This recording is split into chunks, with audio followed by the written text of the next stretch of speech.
বিদেশে থাকা স্বামীকে বাধ্য করার আমল, যে আমলটা করলে বিদেশে থাকা প্রিয় স্বামী আপনার প্রেমে বাধ্য হবে, আপনার প্রতি আকৃষ্ট হবে, আপনার প্রতি দুর্বল হবে।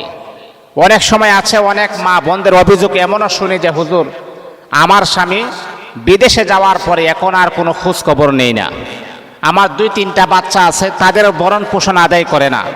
আমার স্বামী বিদেশ যাওয়ার পরে কয়েক মাস তার সাথে সম্পর্ক ভালো ছিল, এখন যত দিন যত গড়িয়ে যাচ্ছে তত তার সাথে আমার সম্পর্কটা তত বেশি দূরত্ব হচ্ছে। আমি শুনেছি সে নাকি বিদেশে অন্যান্য মহিলাদের সাথে নাকি কথা বলে।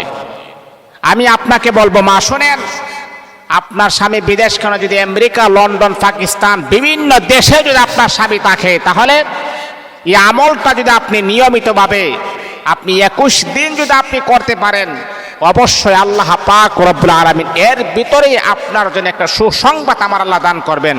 বিদেশে থাকা প্রিয় মানুষ বাধ্য করার পাওয়ারফুল আমল সেটা, ইনশাআল্লাহ এই আমলটা আপনি করবেন। আপনার স্বামী যদি এইরকম অবস্থা হয়ে থাকে, আপনার সাথে কোনো যোগাযোগ নাই, যোগাযোগ বিচ্ছিন্ন, সে আপনার সাথে কোনো রকমের কোনো যোগাযোগ রাখে না, আপনার ভরণ পোষণ দেয় না, বাচ্চাদের কোনো খোঁজ খবর নেই না, তাহলে সে আমলটা আপনি করবেন, ইনশাআল্লাহ বিদেশে থাকা প্রিয় মানুষটা আপনার প্রতি বাধ্য হবে, 100% সম্পর্কটা আরো গভীর হবে, ইনশাআল্লাহ আপনার প্রতি একটা যত্নবান সে হবে। তাহলে আমলটা কিভাবে করবেন আমি আপনাকে বলবো। আমল করার কিছু নিয়ম আছে। এক হলো, আপনাকে আমল যদি আপনি করাতে চান, আমল যদি আপনি নিজে করতে চান, তাহলে এক হলো আপনাকে 5 ওয়াক্ত নামাজ পড়তে হবে। 2 নাম্বার হলো মিথ্যা পরিহার করতে হবে। 3 নাম্বার হলো হালাল খাবার আপনাকে খাইতে হবে। 4 নাম্বার হলো ইসলামী শরিয়া মোতাবেক জীবনটাকে সুন্দরভাবে সাজাতে হবে, পরিচালনা করতে হবে। এখন আপনি হারাম খাবার খান, আপনার নাপাক পোশাক, অপবিত্র পোশাক পরে যদি আপনি আল্লাহর কাছে দোয়া করেন, আমল করেন, আচ্ছা আপনি বলেন তো সে আমলটা কি আল্লাহর কাছে কবুল হবে? তাহলে আপনার পোশাকটা হালাল হতে হবে, পবিত্র হতে হবে। তারপরে যদি আপনি আমল করেন, সে আমলটা আল্লাহর কাছে গ্রান্টেড হবে, কবুল হবে।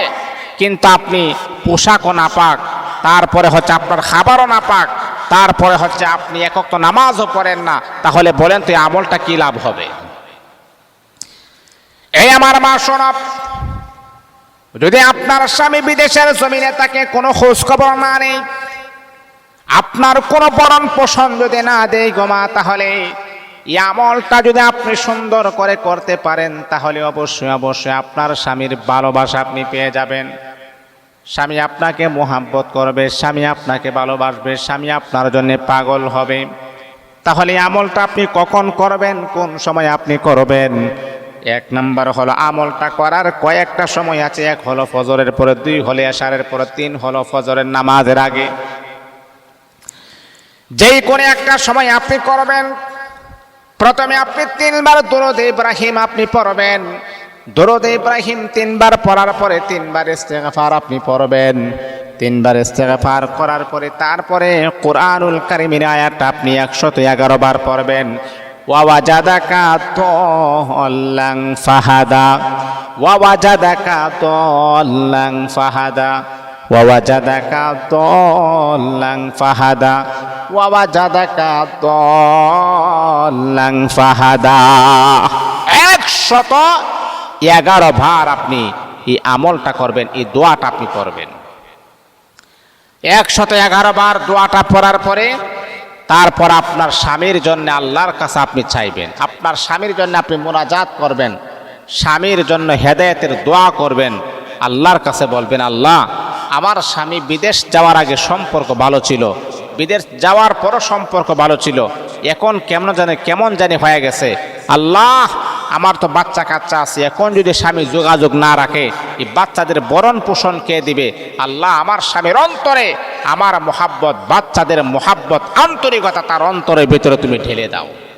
ইনশাআল্লাহ আমলটা করবেন, যথা সময় আমলটা করবেন, ইনশাআল্লাহ কাজ হবে। আল্লাহ আপনার মনের অনাকাঙ্ক্ষিত আশাগুলো পূরণ করবে ইনশাআল্লাহ।